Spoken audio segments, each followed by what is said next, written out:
Hello everybody and welcome to my channel SKYROKKETS. My name is Skylar and this is my 38th movie review for my channel. Now, today we're going to be talking about Damien-Omen II. So, let's get started with the movie description. This story follows 7 years after the events of the first film, where we see a 13-year-old Damien who is now living with his uncle, Richard Thorne, his cousin, Mark Thorne, and Richard's wife, Anne Thorne. Mark and Damien are sent to a military school together, but their Aunt Marion expresses some concerns about Damien and doesn't want him around Mark. Not long after expressing her concerns, she dies.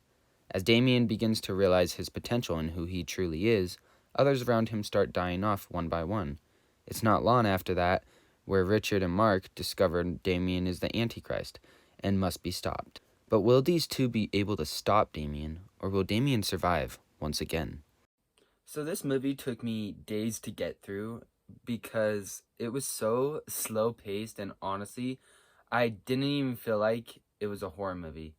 It was kind of boring up until the last half hour, which is when it actually got good. The story felt a lot like the original, but a few things were changed to make it seem different, like Damien being older, the death scenes, and instead of a nanny, he had a troop leader who honestly didn't do anything throughout the film except advise Damien that he was the devil by referring to the book of Revelations and said, "You should read this," basically. That's just a summed up version of what he said. He told Damien, basically. The dialogue was good at some points, bad at others. It seemed like Aunt Marion was only added to the story to give exposition about how Damien was adopted, and then she was killed off.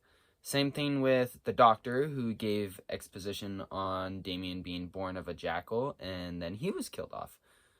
Yeah, so I feel like a lot of characters were just born into dump exposition and then get killed. And that lady who was attacked by the crows, she warned the dad, like, your brother tried to kill him for a reason and all that, because he's the devil and stuff. So, literally, that was the only reason she was there. Yeah, it was just a bunch of introduction of a character, exposition dump, and then kill that character off. So, yeah, it was like, why should we even care for these characters? We just met them. Even the cousin mentions to Damien when they're having a conversation that he knows Damien is the devil and all that, and then Damien tries to convert him and all that.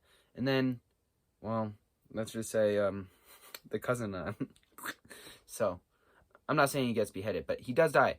So, yeah, he gets killed off. So yeah, any exposition dump, killed off.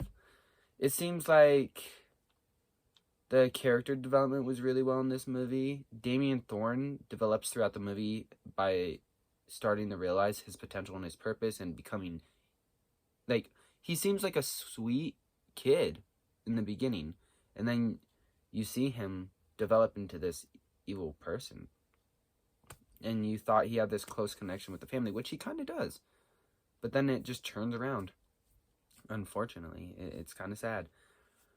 Richard Thorne, the uncle that adopted him, he developed throughout the film by losing the love he had for his nephew once he realized what Damien really was. Like, he just was like, okay, I gotta kill this kid. Like, he didn't want to believe it at first, of course, but once he realized it was true, switch. It was basically the same thing with Damien's cousin, who also no longer, well, I would say he still cared about Damien in a way, but, like, he was also scared of Damien, so he didn't want to be around him, and he was avoiding him near the end, because he knew what Damien was. The acting and cast, I feel like there were some points when the cast did great with their acting, and somewhere they did kind of bad. Like, the ice scene, I felt like they didn't actually do a great job acting panicked, but maybe that was just me. I definitely feel like everyone did good the last 30 minutes of the film. Jonathan Scott Taylor, who plays Damien, did great with his role throughout the whole film. William Holden also did well playing Richard Thorne. It was also more so the other cast that I was concerned with. Although Mark, the cousin, he also did pretty well. I don't know which person played him, but he did well too. Everyone else was kind of, yeah. Music was well implemented at perfect points in the film. Special and visual effects, I thought, was pretty cool. The elevator scene, that was a pretty cool scene right there. The guy that got gassed looked pretty cool. Yeah, like if you go back and look at when I was telling the story description, you'll see some of the deaths. But the truck scene where the lady gets hit by the truck. The ragdoll. I'm sorry. That was kind of interesting. I know it's like a 70s, 80s movie, so I'm not going to be too harsh on that, but that I just thought it was funny. Yeah, the elevator scene was my favorite part. The scene at the end with the fire shooting out of the boiler room could have been executed better. And you also notice that there's not an actual room behind the doors. It's just a white wall. So it's like, why would you put like a boiler room door and then like a white wall behind it? Like, it's obviously not a room. Yeah. Editing, I would say, was well done.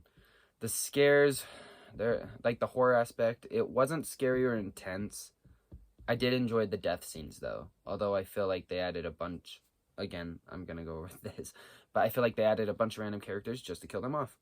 They gave no character development, so you don't really care about them when they die, except Mark. Mark was like the only one. Oh, Mark and Richard Thorne, I think, are like the only two I really cared about watching this film.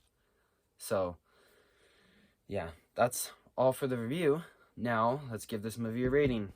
Overall, I give this movie 5 out of 10 stars. Although the acting was decent and the deaths were pretty good, I would still say that this movie was pretty boring and not that entertaining. It also didn't feel much like a horror movie.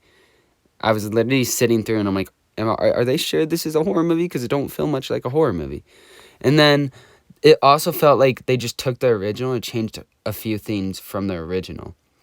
And also, some of the visual effects could have been executed better. So that's why I'm giving this 5 out of 10 stars. Anyway, y'all, that's it for my movie review. If you enjoyed the video, please like, comment, and subscribe down below. And if you want to check out some more videos, you can wait till the end of the video and tap the playlist that pops up, or you could click my name down below and it should take you there. But until next time, I will catch y'all with the next flick.